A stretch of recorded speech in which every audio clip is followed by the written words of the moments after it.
Hey everyone, Ginger here. Welcome back to my channel, and today is going to be a very exciting video because I'm going to be talking about my top 10 favorite books of 2020. I feel like 2020 was a year where I did not meet the goals that I set out for myself because of the surprising, unpredictable events that ended up coming our way. I know some people were able to just take that energy and fly with it and read tons of books this year. I was not in that category. I didn't read as many as I had hoped to in the new year, but I still read books. I still was able to pick up books more in some months than others, but I read a decent amount, and you know, average people usually don't read over 50 books in a year, and so I'm so happy. And I have 10 books to talk about that I loved and rated over 4 stars. So I am very excited to talk about these books. And so if you are as excited, then keep watching and we'll talk about them. I do have one book that I want to give an honorable mention, being like the 11th book on the list, because it was so close to making the top 10. And the only other book that I had rated above a 4-star, so I'm going to give that one a shout out. And that is The Night Swim by Megan Goldin. I had received this for review this year and gave it a read, luckily on time, and I thought that it was such a powerful thriller novel.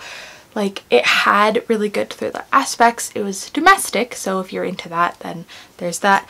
It had a podcast element, and I know a lot of people are into that. And I think it just also had a very good message for people who are victims, who have been in a position of sexual assault and maybe don't feel heard, or I thought that the message in here for a thriller was really good, and it was very like an empowering, important thriller, I think. I think that Megan Goldin did a really good job, and so I had given this one a 4.5 star. And so if you are into like domestic thrillers and you want to read something that has like a powerful message, then I would recommend this. Just be aware that rape and sexual assault are a very prominent part of this book, so if you have trigger warnings for that, just kind of look up that or maybe steer away from it, just because that is a very heavy topic. But I wanted to give this an honorable mention because it was also really good. And now we get into the top 10. I have 10 and 9 are spots for my 4.5 rated stars, and then the 8 other spots are 5 stars, and I really don't think I can like pick an all-time favorite from them. I mean, there's some that are close, but they're all good. So the first 2 that I have to talk about, I actually do not own. I read one as an audiobook at the beginning of the year, and then the other one I passed along to a friend because it is a book that I think is really powerful, and so I wanted to pass it on to someone else. So the first one I'm going to talk about is The Great Alone by Kristin Hannah. I give this a 4.5 star, very close to a 5. I think that there was just like a couple little things that I questioned, and so it kind of bumped it down from a 5 for me. But I listened to this as an audiobook, and wow, it was so atmospheric. This takes place, or this follows a main character who moves to Alaska with her family to start a new life, and the picture that Hannah creates, or Kristin Hannah creates, of Alaska is so like, I could picture it. I really liked the story. I liked the concepts that she tackled with abuse and learning to be a new person in a new world. Like, this is a young girl moving to Alaska, and at this point this is a historical fiction novel. You know, things weren't like all fine and dandy. They had to take care of themselves, and so I really liked the writing style, the character development, and the setting itself. I've never really read a book like this set in Alaska, and so I just thought it was really well done. And after reading this, I'm really excited to read more from Kristin Hannah. I have her newest book on my anticipated 2021 releases video. If you saw that, I have a couple of her books on my physical TBR. So that one just kind of like opened my eyes to a new author, and yeah, I really enjoyed it. And so I'm very excited to read more from her, and I have high hopes. So the next book that I don't own on this list is Such a Fun Age by Kiley Reid. I had picked this one up originally because of the Reading Rush. They had picked that as their book for the readathon, but then there was a lot of drama that happened with that, and so I kind of detached it from the Reading Rush and kind of was like, I want to read this because it's supposed to be impactful and powerful and important to understanding a little bit about a Black woman in America and the struggles that she faces. And so I wanted to read this to not only read a good book, but, you know, see a different perspective. And I really enjoyed it. I thought that it was very powerful, and I loved the story that it portrayed and how realistic it could be in a situation. And I think it came at a really good time. And if you are a Black creator and you think that this wasn't a good portrayal, I would really like your opinion on that, because from my perspective, I thought that they did a really good job. And so I thought that it was a very impactful and powerful read, similar to like Anger is a Gift by Marco Shiro. I thought that that one was like really powerful and a book that I would want to pass on because it had good messages. So I did pass that one on, and similarly I passed on Such a Fun Age because I thought that it needed to be read by more people. I gave it a 4.5 instead of a 5 because there was like a part of like the relationships in the plot that was like a little off for me, but that was really it. And on Goodreads I gave it a 5. So I really would recommend this book if you haven't had a chance to pick it up. I feel like it was very popular for a while in summertime, and so I'm very, very happy that I did buy it full price and I read it and I passed it on because it definitely was worth that. So now we will get into the ones that I physically own and I'm very excited to talk about, and these are all 5 out of 5 stars. Again, I don't know if I can really just pick like an all-time favorite. These were all really good. I guess we'll start with this one because I forgot to grab it from my pile. So we have A Monster Calls by Patrick Ness. I read this one pretty recently. I read this for a video where I read my friend Ariel's favorite books, and this was one of her favorites, and it made it to my favorite list of this year. This was a book that has been on BookTube for a while. It has been known, and I finally got around to picking it up and reading it, and it was so beautiful. It had such a good message. It made me bawl in the middle of student teaching. I mean, I wasn't teaching when I was bawling, but you know, I was at school. And you know, even though I think this is a middle grade book, like it's very impactful and it has a very deep meaning and it's sad, and I thought this was really great. This is a book that I would love for my kids to read eventually. I just think it was that good, and so that is why it has made it to my best books of the year list, as I believe it's been on other people's best books of the year list in the past. We have a sequel on here, which I could have put both sequels to the first book on here, but I decided to just pick one because this one I did like a tad bit better than the last one. But we have Thunderhead by Neal Shusterman. I did a reading vlog where I finished the Archivist trilogy, and so if you want to check that out, I will link it down below. But yeah, Thunderhead was so amazing, and I just remember feeling so happy I read it, and like it kind of got me back into a reading groove, and I flew through the toll, and I was just so happy that I finished the series. So I definitely will say that the Archivist Scythes trilogy is a favorite of all time, and I would highly recommend it, especially if you're someone who's really interested in like sci-fi and fantasy and dystopians. I think that Neal Shusterman has a very good writing style, and he has developed a world in this trilogy that is very unique and awesome. So definitely loved this and loved the whole series. The whole series was a 5. I just picked this one to show because why not? The next book's on my list is a fantasy novel that I absolutely loved, and that is of course Mistborn by Brandon Sanderson. I had been sitting on Mistborn for a while, and then there had been a readathon happening back in the winter time of 2020, and I said, you know what, I'm gonna read this book in a weekend. And I did it, and it was wonderful, amazing. It was a really good time. I cannot wait to continue on in the series.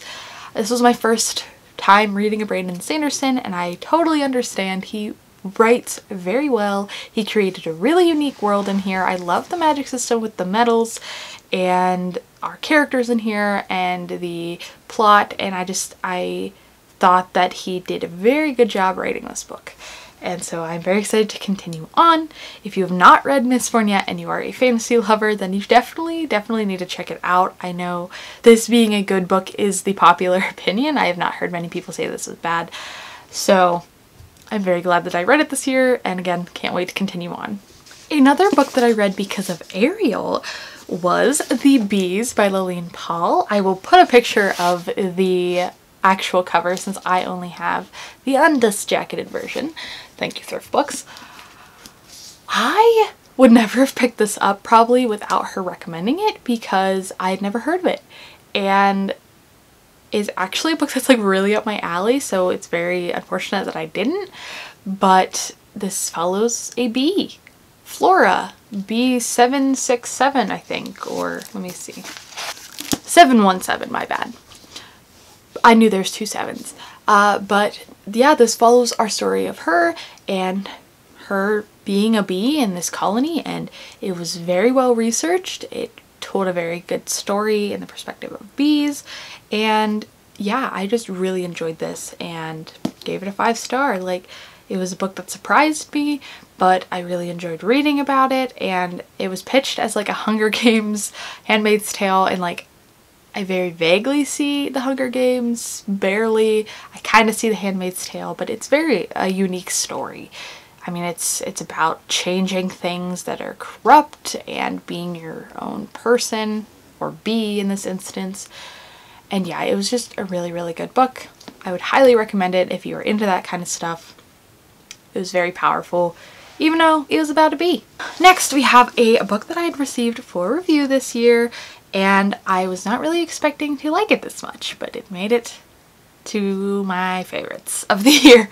That is The Book of Lost Names by Kristen Harmel. This is a historical fiction that follows our main character, who ends up becoming a forger during World War II to get Jewish children to safety. She forges documents for them in order for them to flee and obviously not be prosecuted by the Nazis. And within this, there's also a love story, and you know, I'm not normally one to fall in love with romance or really pick up a romance. I have been pleasantly surprised with historical fiction this year. I've read a lot of good ones. In fact, almost all of the ones I have read, I have rated highly, considering 2 of them are on this list. And this would have been a 4-star throughout, except the ending just caught me by surprise. I sobbed like a baby. I thought it was beautiful, amazing. I'm pretty sure this is based on a true story. I really just enjoyed it. I thought that the writing style was good. I thought that the powerfulness of it was good. Actually, there's 3 historical fictions. We'll get to that. And you know, I liked our characters and the romance. I liked the romance, okay, let's be honest. It was adorable. So if you are someone who's into historical fiction and are not opposed to a good romance, definitely give this one a try. If you're not into historical fiction though, probably steer clear unless you really like The Book Thief, because obviously this is heavily about World War II and historical things. So I loved it though. I think I have definitely become someone who likes historical fiction books. I am discovering this about myself. So this one I really enjoyed. We are down to 3 books, guys. Can you believe it? I can barely believe it. Another one that I had received for review back in 2018 and I only just now read this year because I suck sometimes, guys, is How to Walk Away by Catherine Center. I had read her other book, Things You Save in a Fire, or Things You Save in the Fire. think it's I'd also received that one for review, and I had read it on time. And I enjoyed it. I gave it a 4. I thought that it was a really good story. I thought Katherine Center was a great author. And so I was like, you know what? I'm going to read her other book that I got this year because it's pretty and I like her writing. I was not expecting to love this book and make it my favorite.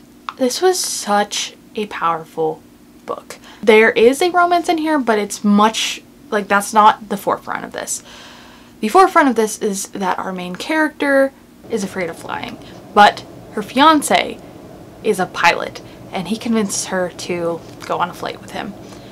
This is all in the beginning of the book. And they crash. And our main character is paralyzed.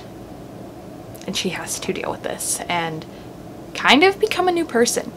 And so it's really about her learning to deal with this and grow stronger, and it's very much a like not coming of age but like self-realization novel with a little bit of romance sprinkled in, and you know, some, the point being Katherine Center writes really well, and she writes characters really well, and she writes stories really well. I was blown away with how much I really enjoyed this book, and if you are someone who likes somewhat hard-hitting contemporary and like this type of novel where the character is faced with a hardship and she has to deal with that, I would definitely recommend this. Like, this was, you know, I wouldn't say contemporary is like my favorite genre, but it's okay. And I ended up falling in love with a contemporary book this year. And I definitely want to read more from Katherine Center in the future. She has other books out. She has a new one out that seems really up my alley. And yeah, I was just pleasantly surprised with this, and I would highly recommend it again if you are someone who likes contemporary, because it was really well done. The last 2 books on my list I would say are kind of classics, and I am a little embarrassed to admit I hadn't read them till this year, but I am completely glad that I did read them this year. They were awesome 5-star books, and so I'm sure you guys will not be surprised that they made it onto this list, unless you don't like them. Then you'll be surprised. But the first one I have here is The Book Thief by Markus Zusak. Yeah, I've been sitting on this one for a while, I know, and I kind of knew I was probably going to like it, but I had waited until this year to read it. Such a powerful novel. I know exactly why people loved it, and I definitely think that it was very unique, being told in the perspective of death and following Liesel, and like such a powerful, sad story. But you know, this is history. Another historical fiction on my list. I understand why this is like such a classic. Again, another book that I definitely want my own children to read because it's powerful, impactful, and important, I think. And so not only was it important and powerful, but the writing style was very awesome, and I read this very quickly. It was not boring. It was not bad in like any way, in my opinion. So definitely not surprising that this one's on my list, but I'm very glad that I read it. Then we have, I would say might be my favorite book of the year. Again, it's very hard. I really enjoyed a lot of these books. But The Perks of Being a Wallflower by Stephen Chbosky. I picked this one up because it was short and sweet, and I was like, I kind of want to read this book. I've heard the movie's really good, and I don't really remember what the movie's about. And I just loved this book. It is a coming-of-age story about our main character, Charlie, who meets some new friends and kind of discovers things about himself and life, and just a very good coming-of-age story that was impactful to me and memorable, and one that I kind of just want to reread right now. Like, it's just a short little book, but it was really good, and I understand why this is kind of a classic, and I definitely recommend this one if you haven't read it yet. It's really good, and this is my sister's copy, but I'm keeping it for now because I love it and she hasn't read it yet. So I am just, you know, I also really enjoyed like the simplicity of this cover and like the pictures on the back, and it's just, it gives me nostalgia even though I just read it this year, and I loved it. You know, I feel like a lot of people know The Perks of Being a Wallflower. They've at least heard of it, and so I don't feel like I have to explain it too much, but you know, it's a coming of age story and is beautiful. Like, I don't know how to explain it better. I just really enjoyed it. So guys, there we have it. Those are my best books of 2020. Tons of 5 stars this year and like really good books. I mean, I talked about 11 books here. That's good. I mean, I read more good books than bad books. I'm happy about that. I am really hoping that 2021 is another year where I read a lot of new favorites, and I'm really happy and excited. And you know, I'm ready to get back into reading and read more amazing books, because every time I read a new 5-star, I'm just so ecstatic and happy.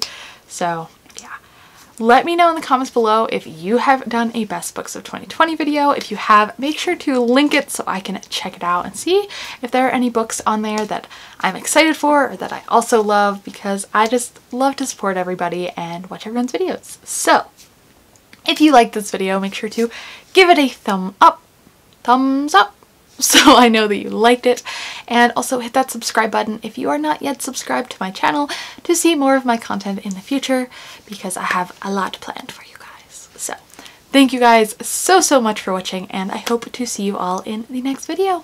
Bye!